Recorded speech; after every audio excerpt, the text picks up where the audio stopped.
emyaka 905 naye abamukkiriza mu butuufu tebaali bangi, baali batono nnyo, nga bwe tugambye nti abamanyi abamu batugamba nti abaawonawo abaasobola okubeera nti be baali abakkiriza baali abantu 80 n'omukyalo omu. Allah subhanahu wa ta'ala bw'atyo bw'atutegeeza nti ye tafaayo bw'aba asazeewo okuzikiriza abantu, tafaayo ku kunenya kwa munenyi. Allah subhanahu wa ta'ala taliikanenya. Allah subhanahu wa ta'ala atutegeeza nti Nuhu alayhi salaam yalina mukyala we eyali ayitibwa Wa'ilatu ne mutabani we eyali ayitibwa Kan'an. Abo bo tebaalutonda. Allah subhanahu wa ta'ala yabazikiriza.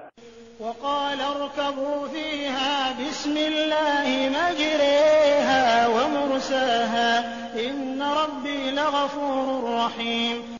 وقال Allah subhanahu wa ta'ala ebintu byonna nga biwedde Nuhu amaze okupakiramu, ye Nuhu bwe yatandika okuwulira abantu nga batandise okwemulugunya ku ttanuulu ezaali zivaamu emigaati nti amazzi gatandise okubeera nga gazisensera, yamanyirawo obutereevu nti ekintu kirabika kituuse, n'atandika okupakiramu ebintu mu lyato nga bwe baamugamba. Essaawa bwe yatuuka waqaala rkabu fiiha, Allah n'abagamba nti kakati okuva na leero mulinnye mu lyato. Bwe mba mulirinnya musomeddwa weeno egamba nti bisimillah, ku lw'erinnya lya Allah nga tulinnya eryato lyaffe lino, majreha wa mursaha, yenna nnyini maanyi agagenda okubeera nga galitambuza, ate yenna nnyini maanyi agagenda okubeera nga galiyimiriza bw'ali bayagadde. Inna rabbi lagafurur rahim, mazima omulezi wange Allah musonyiyi ate era musaasizi. وهي تجري بهم في موج كالجبال ونادى نوح ابنه وكان في معزل يا بني اركب معنا ولا تكن مع الكافرين.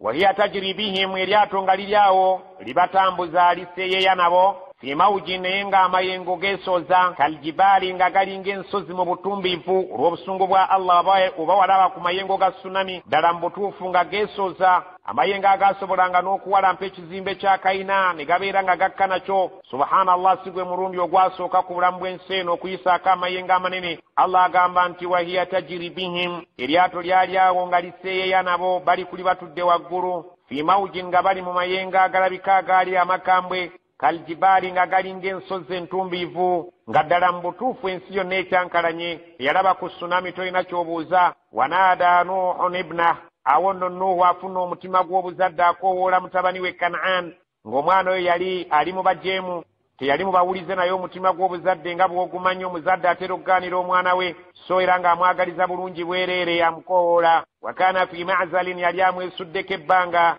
ng'ekintu tekinnaba kubeera nga kitabuka. Ya bunayya, mwana wange, irkab ma'ana, jangu tulinnye ffenna, wala takun ma'al kafirin, weewala okubeera n'abajeemu. قال سآوي إلى جبل يعصمني من الماء قال لا عاصم اليوم من أمر الله إلا من رحم وحال بينهما الموج فكان من المغرقين. قال omwana yeddiramu nga bw'omanyi omwana bw'aba yeefudde empala kitale, omujeemu ewaka nga tagambibwako nga ne kitaawe takyamusobola ne nnyina. Sa'awi ila jabalin, genda muzeeyi ku lusozi luli waggulu gye ŋŋenda. Yasimuni min almaai, lwe lujja okuntaasa amazzi, nze sirabangayo mazzi galinnya lusozi. Qaala Nuhu amugamba la asima alyawma min amrillah, olwaleero tewali agenda kubeera ng'awona kino ekiragiro kya Allah ekizze, si kye ekya bulijjo ggwe ky'omanyiddeko amazzi agatawalampa nsozi, illa okuggyako man rahima, Allah Katonda gwali baatadde yekka awali okusaasira kwe yagenda okuwona. Baba bakyanyumya omwana ne kitaawe. Wahaala bainahuma almawju, amayengo ne geekiika wakati waabwe ne gaabuluzaamu emboozi eyali wakati waabwe. Fakaana min almughraqin, ne biwunzika nga mutabani we Kan'an alimu abo abafudde amataba. وقيل يا أرض ابلعي ماءك ويا سماء أقلعي وغيض الماء وقضي الأمر واستوت على الجودي وقيل بعدا للقوم الظالمين. وقيل اكثر kyatuuka Allah subhanahu wa ta'ala nga yagadde okujjawo amazzi kubanga yenna nnyini buyinza ku buli kintu kyonna. Waqila ya ardu, yagamba ensi nti ttaka ggwe, ibla'i ma'aki, amazzi go gonna ge waleese ddamu ogamire gaddeyo mu bifo byago gye gaabadde. Wa ya samaa'u aqli'i, naawe eggulu gezaako okubeera nti oyimiriza kitwetaakayo mazzi gonna kubeera nga gava mu bbanga. Ensonga ewedde Allah subhanahu wa ta'ala eggulu baligambye lisitoopinga okuleeta amazzi, so nga ate agali ku nsi balagidde ensigo neegamire egazzeeyo gye gateeka okubeera. Waghiidha almaa'u, amazzi munnange ensi yakala ne gabeera nga gaweddewo. Waqudiya al-amru, ekyo ne kiggwa. Allah subhanahu wa ta'ala n'akimaliriza mu ngeri eyo. Wastawat ala al-juudiyyi, eryato ne ligenda libeera nga liyimirira kasozi. Eryato lyayimirira katunnumba waggulu.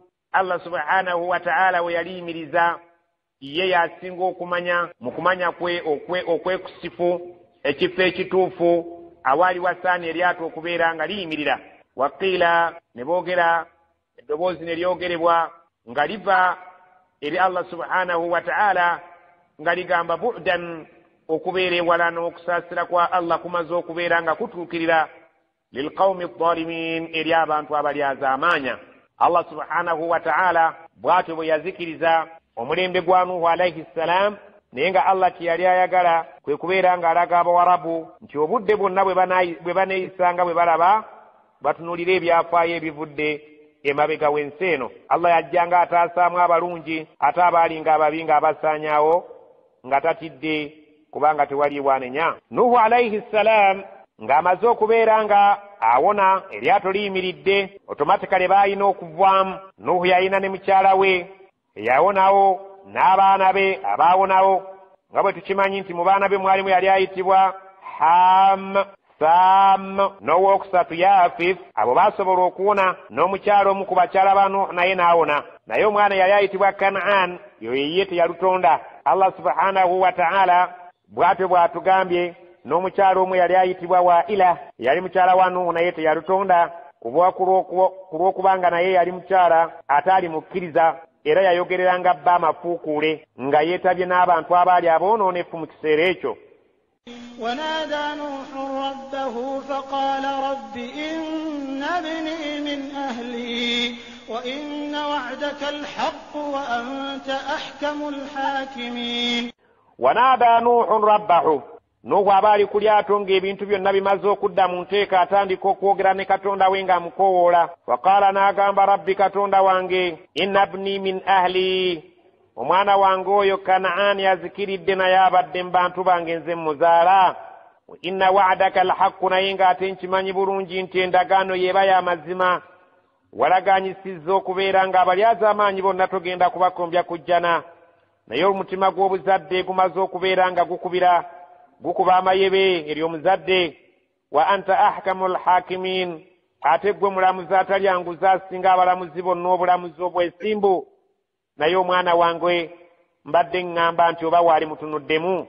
Naye jjukira nga statement eyakulembedde baamugambye tobaako ky'oyogera nange ku bantu abalyaza amaanya, kubanga ŋŋenda bazikiriza n'amataba.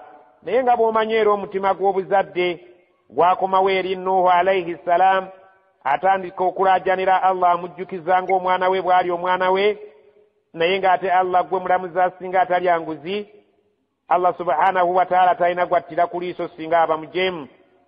قال يا نوح إنه ليس من أهلك إنه عمل غير صالح فلا تسألني ما ليس لك به علم إني أعظك أن تكون من الجاهلين. قال نعم gamba Allah nga yagamba ya Nuhu, wange gwe Nuhu, innahu mazima omwana oyo laisa min ahlik, siyabadde mu bantu bo. Bwe tuba tubala abantu ababadde abantu bo tubala bakkiriza be bantu bo, naye tetubala musaayi. Ekyo si kye nabadde ntegeeza, kubanga etteeka liri ewa Allah nti inna akramakum inda Allahi atqakum, ewa Allah abasinga ekitiibwa y'abasinga okumutya. Oyo mu butuufu teyabadde mu bantu abatya Allah. Innahu amalun ghayru salihin, mu butuufu ekyo ky'okoze si mulimu mulungi okuwolereza omujeemu, so nga ate n'omwana wo tabadde mu bantu abakozi b'emirimu emirungi. Fala tas'alni, nkulabula toddayo okubaako ky'ombuuza.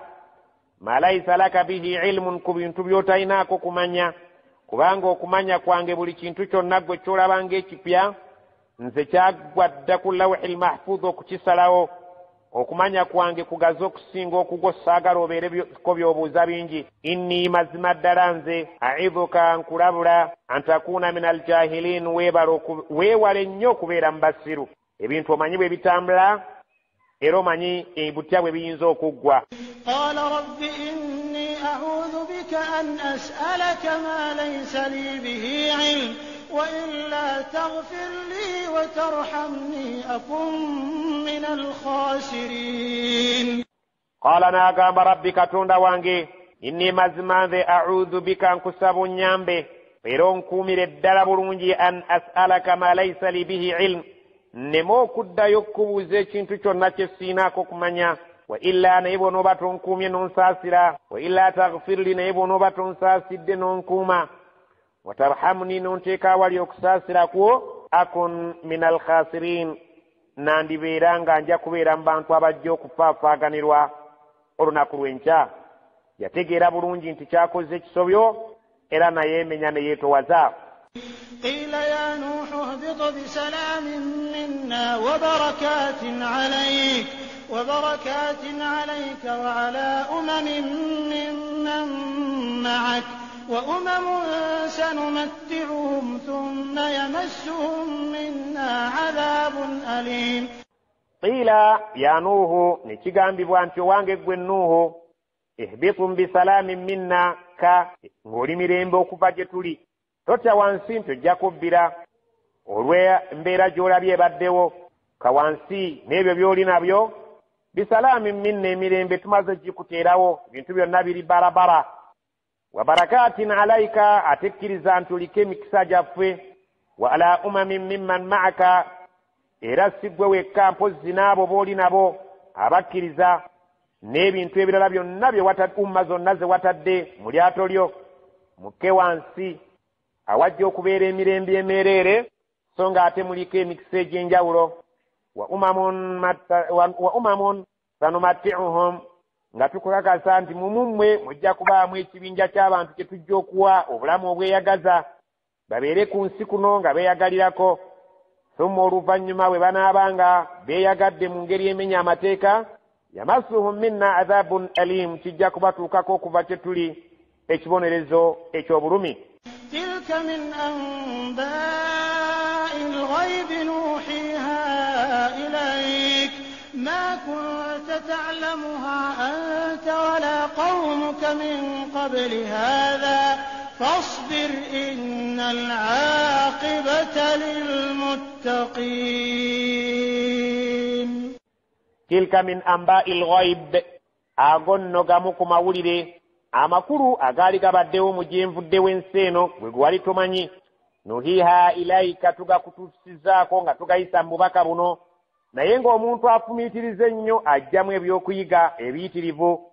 Ma kunta ta'lamuha gwe wali togamanyi Muhammad sallallahu alaihi wasallam anta gwe kennyini wala qawmuka wadde abantu bo ebintu ebyo baali tebabimanyi min qabli hadha nga situnnaba kubeera nga tukussaako Qur'an eno ebibadde egy'ebirombojja. Fasbir beera omugumiikiriza nga Nuuhu inna al-aqibata lilmuttaqin enkomerero ennungi omaze okitegeera nti yaabo abatya Allah kababeere batono batya. Wa ila aadin akhahum huuda qala ya qawmi i'budu allaha ma lakum min ilahin ghayruhu in antum illa muftarun. Wa ila aadin tunuulira abaadin akhahum hudan twabasindikira muganda waabwe yali ayitibwa Huudu mu ngeri y'emu. Allah ayagala akulaga nabbi Muhammad sallallahu alaihi wasallam onywere nti byojja okusanga si ggwe wekka bisanze wabula byasangibwa dda baganda bo. Allah subhanahu wa ta'ala amubuulira abaadin abaatumwamu muganda waabwe yennyini yali ayitibwa Huudu. Qala ya qawmi i'budu allaha n'abagamba abantu bange musinze Allah ma lakum min ilahin ghayruhu temuyina yasaanidde kusinzibwa mu butuufu bwa kusinzibwa ataliye. In antum illa muftarun mazima mbutuufu temuli mmwe kwebyo bye mulemeddeko okusinza okuva edda n'edda okuggyako muftaruna muli baffere bennyini ebintu ebituufu by'okusinza si byebyo wabula Allah subhanahu wa ta'ala ye mutuufu w'okusinza. Ya qawmi la as'alukum alayhi ajran in ajriya illa ala alladhi fatarani afala ta'qilun. ya qaumi bantu bange la as'alukum sigenda kubasaba alayhi ku mulimu guno gwenkola ajran mpeera yonna in ajriya teri empeere yange nti nyina wenjisuubira okuva eri ekitonde kyonna illa ala alladhi fatarani okujjako njisuubira okuva eri oyo Allah yantonda yekka. Afala taqilun mwe temulina magezi kufumiikirizamu kintu ekyo nti mbasomesereza bwerere siina kye njagala bafunamu singa ddala mu butuufu nalina kye mbasaba mwali badde mugamba nti njagala kubagaggawalirako naye nedda. ويا قوم استغفروا ربكم ثم توبوا إليه يرسل السماء عليكم مدرارا ويزدكم قوة إلى قوتكم ولا تتولوا مجرمين. ويا قوم بانtu bange استغفروا ربكم mwegayirire omulezi wammwe Allah abasonyiwe ثم توبوا إليه bwe mumala ate munyiikire nnyo okubeera nga mwenenya gyali. Yurusili samaa bwe munaaba mukoze byajja kubatonyesereza enkuba alaikum kumwe midraran emirundi n'emirundi nga ekkira mu sizoni nga bwe zaali ng'edda. Wayazidukum quwwatan ajja kubongera n'amaanyi kubanga ddala awagwa enkuba weetaaga sooli ate ng'amaanyi gava mu kulya mujja kubeera nga mufuna ebyokulya ate mufune n'emibiri gyammwe obulamu n'amaanyi. Allah kyabagamba nti wayazidukum quwwa ajja kubongera n'amaanyi ila quwwatikum kwaga amaanyi gammwe ge mulinawo olwaleero abongereko amaanyi kubanga ebimera bijja kubeera nga bitojjera nga birungi ng'ate emibiri gyammwe miramu nga mulya kubanga emmere ejja kubeerawo olw'okubaawo kw'enkuba ate kinaddirira oluvannyuma mw'okulya tugabanyi bulungi abaganda baga nti amaanyi gava mu kulya. Wala tatawallawu mujrimiin muleke okubeera nga mwesuulirayo ogwa naggamba ku bintu bye mbasomesa ne mweyisa mu ngeri y'obwonoonyi ne mweyisa mu ngeri y'abantu aboonoonyi. قالوا يا هود ما جئتنا ببينة وما نحن بتاركي آلهتنا عن قولك وما نحن لك بمؤمنين. قالوا بامugamba ya Hudu wange gwe Hudu muganda waffe ma ji'tana bibayinatin totuleeteddeeyo bujulizi bwa nkukunalabu kulaga nti ddala Allah yakutumye. Wama nahnu bitariki alihatina ate tukukakasa nti otengejjera bwereere tetulifa abajja okuleka bye tusinza bakatonda baffe an qawlika olw'okuba nti oyogedde. Wama nahnu laka bimu'minin ate n'ekisookera ddala oba ekyokubiri tetulifa abakumatira era abakukkiririzaamu nti by'osomesa ddala mu butuufu obijje wa Allah. إن نقول إلا اعتراك بعض آياتنا بسوء قال إني أشهد الله واشهدوا أني بريء مما تشركون من. إن نقول سبنا tetuyinza kwogerako illa okujjako kyetwali badde nga kyetukugamba ffenna mu kutwalira awamu bwe tubeereeyo nga tukunyumyako tulaba nti waliwo ekizibu ekikutuuseeko. i'taraka ba'du alihatina bisu'in abamu ku bakatonda baffe b'ogenda oyogerera ebijweteke b'ogenda oyogerera ebisongovu abo be tusinza be balabika be bakutuusizzaako obuzibu ku mutwe olabika kati ogudde n'eddalu olw'okubeera nti obadde onyiza bakatonda baffe ng'oboogerera nti si batuufu bakusinza kyetulaba nti bakutuusizzaako obuzibu ku mutwe. Qaala n'agamba inni ushihidu llah mbakakasa nga ndayira Allah washahadu era mubeere nga mukakasa nti nga bwe mukombye kwerima nti temujja kunzikiririzaamu era temumatira ne mutuuka okwagala okumpita nti bakatonda bammwe bantuusizzaako ebizibu entegeera yange ekyuse. Anni bari'un mimma tushrikun nti nze sigenda kuvunaanyizibwa ebyo bye mugatta ku Allah nze nsigadde nga nnina eddiini eyange nga Allah bw'antadde ku mugendo nammwe musigale nga mulalambaliddeyo naye sijja kulekayo genda nga mbajjukiza okutuusa Allah lw'alinzija mu nsi kubanga ye message yokka gyampadde okubaleetera. N'abagamba nti inni bari'un nze ngenda kubeera nga nejjeeredde mimma tushrikun sirivunaanyizibwa ku ebyo bye mugatta ku Allah min dunihi ne muleka okusinza Allah subhanahu wa ta'ala. فكيدوني جميعا ثم لا تنظرون. فكيدوني munsalira amagezi enkwezi nzijawo bwe mubeera nga mulina obusobozi nga munneetamiddwa siina tabbu mwekuŋŋaanye munsalira amagezi aganzijawo jamian mwenna nga tewaliiwo okugamba nti waliwo atakkaanyiza thumma la tunzirun oluvannyuma lwa byonna nga mumaze okukkaanya ku kye munankola temunnindiriza muli baddembe okunkola kye mwagala nga temumpaddeeyo kadde bwe mubeera nga musazeewo nti mumpadde omwaka gumu oba ennaku 3 oba wiiki emu la tundirun temunyongera mugende munteeseeko munkolere enkwezi nzijawo temunkwatirwa kisa kunnyongerayo ku nnaku ze munaaba mukkaanyizaako okubeera nga munzijawo. inni tawakkaltu ala Allahi rabbi wa rabbikum ma min dabbatin illa huwa akhidhun binasiyatiha inna rabbi ala siratin mustaqim.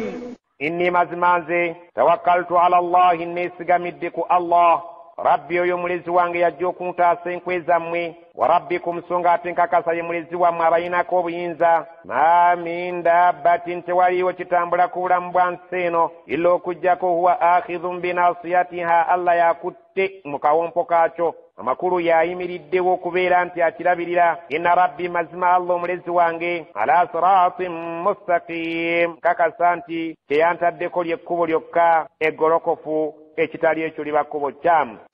فإن تولوا فقد أبلغتكم ما أرسلت به إليكم ويستخلف ربي قوما غيركم ولا تضرونه شيئا إن ربي على كل شيء حفيظ. فإن تولوا nkale nga bwe mwesuuliddeyo gwa nagamba fakad ablagtukum kasanze mbatuusizzaako meseji nga bwe kyetaagisa ma ursiltu bihi ilaikum buli kyonna kye bampadde ng'obubaka okukibatuusaako nkyanise mukasana mukitegedde mbakituusizzaako wayastakhlifu rabbi qauman ghairakum kakasa nti Allah wange alina obusobozi obusobola okuggyawo mmwe n'ateekawo abalala abatali nga mmwe wala tadurrunahu shay'an temuyinza kumukosa kintu kyonna bw'aba nga asazeewo okukola ekyo inna rabbi ala kulli shay'in hafidh Allah ku buli kintu kyonna ye mukuumi waakyo. ولما جاء أمرنا نجينا هودا والذين آمنوا معه برحمة منا ونجيناهم من عذاب غليظ. ولما جاء أمرنا وكامل وكجي ekiragiro kyaffe ekibalyawo najjaina hudan twasobola okuwonya nabbi waffe ayitibwa Hudu alayhi salam walladhina amanu ma'ahu birahmatin minna nga tumuwonya n'abo abakkiriza abaali naye birahmatin minna nga kukusaasira okwava gye tuli wanajjainahum twabawonya min adhabin ghalidh mu kibonerezo ekyali sinziggo. abakkiriza baasobola okuwonawo ne nabbi waabwe abatakkiriza mu bungi bwabwe ne bazikirira. ebigambo ebyo tasliyatan linnabiyina Muhammad sallallahu alaihi wasallam nga byagala okunyweza nabbi abeere muvumu akolenga banne bwe baakola aleke kuterebuka olw'okubeera nti abantu baagala okubeera nga abamujja mu mbeera n'ebyo byali supposed okutuusa eri abantu abeere nga abiyimiriza aleke kubatuusaako message olw'okubeera nga baganya okumukkiriza si yasoose ne banne bamujjukiza nti gyenvuddewo ensi eno basanze obuzimu bwe bumu nga naye bw'osanze. وتلك عاد جحدوا بآيات ربهم وعصوا رسله واتبعوا أمر كل جبار عنيد. وتلك عاد جحدوا بآيات ربهم abonno baadi betukunyumiza baakuba ekifuba ku mateeka ga Allah subhanahu wa ta'ala omulezi waabwe wa asawu rusulahu ne bajeemera abatume bonna abajjanga gye bali nga tebabakkiriza ne beefuula bannampulira zibi wattaba'u amra kulli jabbarin anid ne babeera nga bagoberera ebiragiro by'oyo buli yenna yabanga kiwaji ow'emputtu ku mateeka ga Allah nga gobawuliriza gwe batambula naye. وأتبعوا في هذه الدنيا لعنة ويوم القيامة ألا إن عادا كفروا ربهم ألا بعدا لعاد قوم هود. وأتبعوا baagoberezebwako ne bawereekerezebwa fi hadhihi dunya la'na ku nsi kuno baawereekerezebwa ekikolimo Allah n'abazikiriza wa yawma alqiyama n'olunaku lw'enkomerero ebyabwe si birungi era bajja kubeera nga bagenda mu kuzikirira bayingira omuliro. alaabange inna aadan kafaru rabbahum mu butuufu ba aadin baakuba ekifuba ku mateeka ga Allah waabwe ne bamuwakanya ne batakkirizaganya na nabbi waabwe ne batakkiriziganya na Allah waabwe. alaabange bu'dan li'aadin okubeera ewala n'ekisa kya Allah mu butuufu kwamala okukakata ku baadin qawmi Hud, abantu ba nabbi Hud alayhi salam. Allah yabagoba awali okusaasira kwe n'abasembeza awali ebibonerezo bye olw'okubeera nti baawakanya